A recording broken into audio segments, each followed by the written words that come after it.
Los periodistas.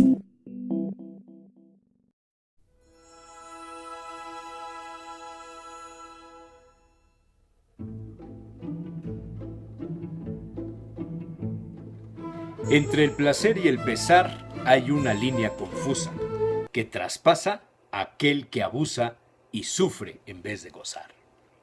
Salacaín leía en la página 45 de Lecciones de Moral Infantil, obra de un tal Mauricio, publicado en 1893, herencia de la familia y según parecía poco consultado. El pequeño cuadernillo bien empastado prácticamente aparecía sin haber sido consultado nunca. El tema era la gula y seguía así. Goza el placer, hijo mío, con sobriedad y con calma, que el exceso enferma el alma y al cuerpo produce hastío. Si gozar del mundo quieres, no olvides que en la templanza únicamente se alcanza el goce de los placeres. Tras el placer seductor, corre loco el libertino, sin mirar en su camino el fantasma del dolor. Además de la gula, contenía reflexiones para la amistad, la fe, la esperanza, la patria, la religión, la mentira, etc. Así se acierta, Salacaín no sabía ni cómo había llegado a sus manos, pero estaba en el fondo de una caja con fotografías antiguas. Había sido editado por la librería católica El Tiempo en la Ciudad de México. Rosa, la cocinera, entró con una bolsa del mercado. Asomaban unos manojos de perejil con un verde excepcional. Sin duda harían un excelente contraste con los chiles en nogada. Por suerte, Rosa seguía la costumbre de emplear el perejil de toda la vida y no el llamado rizado o chino, cuyo sabor y textura de hojas no es agradable al paladar. Pero a las amas de casa modernas y a los jóvenes chefs les encanta su apariencia.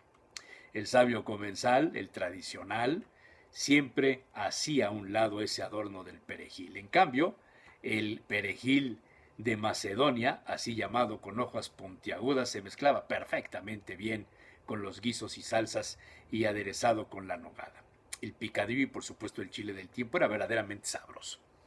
Los historiadores sitúan el origen del perejil silvestre en Europa y Asia. Los egipcios lo usaban y le llamaban el apio del desierto. Era un condimento.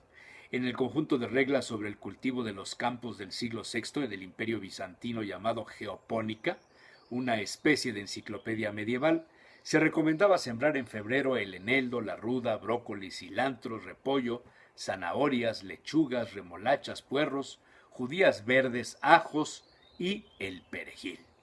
Carlomagno también se refirió al perejil en su Capitulare de Vilis Vel Curtis Imperi y ordenaba su cultivo en los campos de su propiedad refiriéndose a su nombre en latín, Petrosilinum, conocido hoy día como Petrosilinum crispum.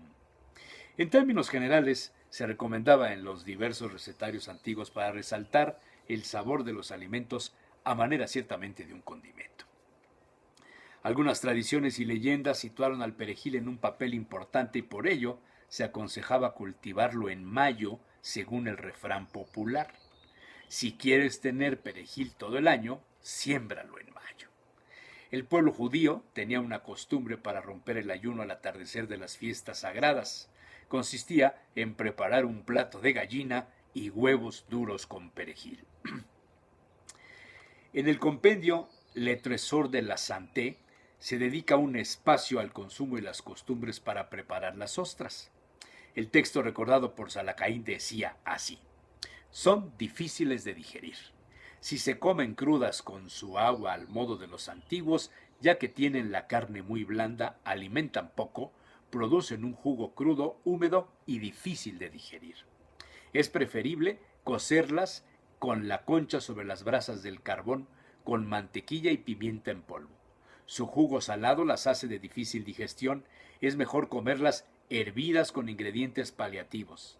Se sacan de la concha, se lavan mucho en su agua pasada por un tamiz, se hierven con mantequilla, especias y pasas de Corinto.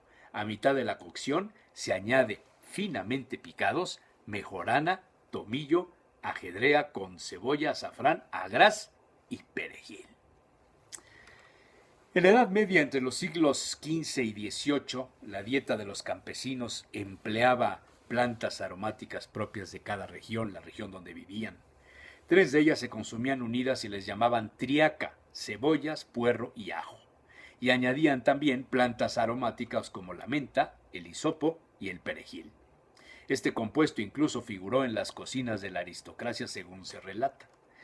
El gran innovador de la cocina francesa y europea de alguna manera en el siglo XIV, Guillaume Tirel, conocido desde la infancia como Taillevent, fue el primero en codificar sus recetas a manera de un libro, incluso antes de la aparición de la imprenta de tipos móviles en un compendio conocido como Le Viandaire, donde explica la manera como se cocinaba para los nobles de Francia de esa época.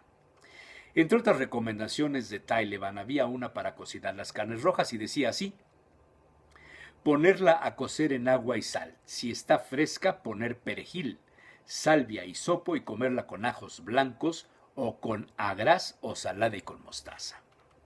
La planta estuvo rodeada también de leyendas negras relacionadas con la brujería en consecuencia de sus propiedades medicinales. Algunos la han aconsejado para adelgazar o como diurético, pero su principal uso, sobre todo luego de ser descubierto por los mesoamericanos a la llegada de los españoles, tuvo relación con los periodos menstruales. Las mujeres con retrasos conseguían estabilizar sus periodos, de donde tomó la mala fama de ser abortivo y por tanto empleado en otras acciones propias de la brujería.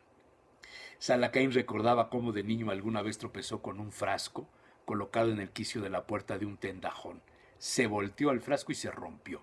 La dueña del abarrote gritó improperios y corrió por agua bendita para regarla donde se había quebrado el frasco, a unos 40 centímetros abajo, pues era un local de vecindad y los quicios eran altos por las inundaciones del río de San Francisco en época de lluvias. Dentro del frasco había un manojo de perejil y algunas otras cosas, y con el golpe los tallos de la planta se rompieron. Al regresar a su casa, Salacaín, además de regaños, recibió una explicación de su tía abuela. Algunas personas tenían la costumbre de colocar en un frasco medio lleno de agua un poco de azúcar, unas monedas de centavo o de 5 centavos, en aquella época las había. Al momento de hacerlo, meneaban el frasco y rezaban algo para pedir tener más clientes y fortuna. Y luego metían un manojo de perejil y el conjunto, a manera de un florero, era colocado en la entrada del negocio y se cambiaba cada 3 días. Desde entonces Salacaín tuvo cuidado de no tropezar con nada en el quicio de las puertas de los negocios, asunto no necesario, por cierto, en los mercados populares. Pues cuando de pequeño lo llevaban al mercado de Atlisco, era común ver encima de las cajas de vidrio donde se guardaba la cecina un frasco con un ramo de perejil. Con el tiempo se fue dando cuenta de otras prácticas similares. La señora de la fonda preparaba chanclas y tamales y atrás de la puerta tenía una ristra de ajos colgando. El negocio de la esquina donde vendían paletas tenía un San Martín Caballero. Y otras tiendas colocaban atrás de las puertas listones rojos e incluso algunas plantas con espinas como la sábila donde amarraban los moños de color rojo. Ese día Salacaín le pidió a Rosa preparar 2 de las recetas de la familia donde el perejil era pieza importante.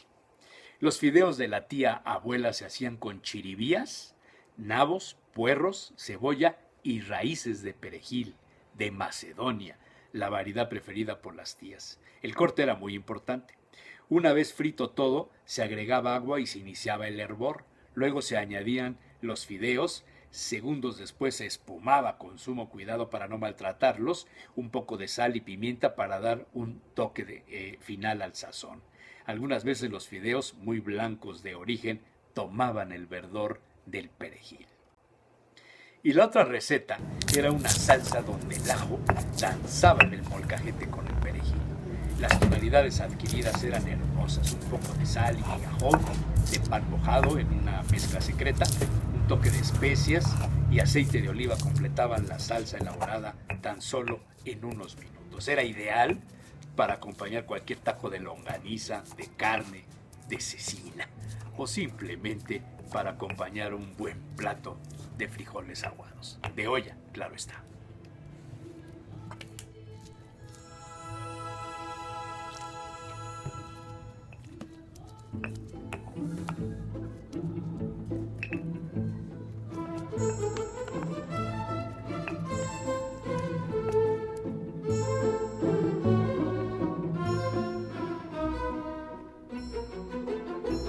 Los periodistas.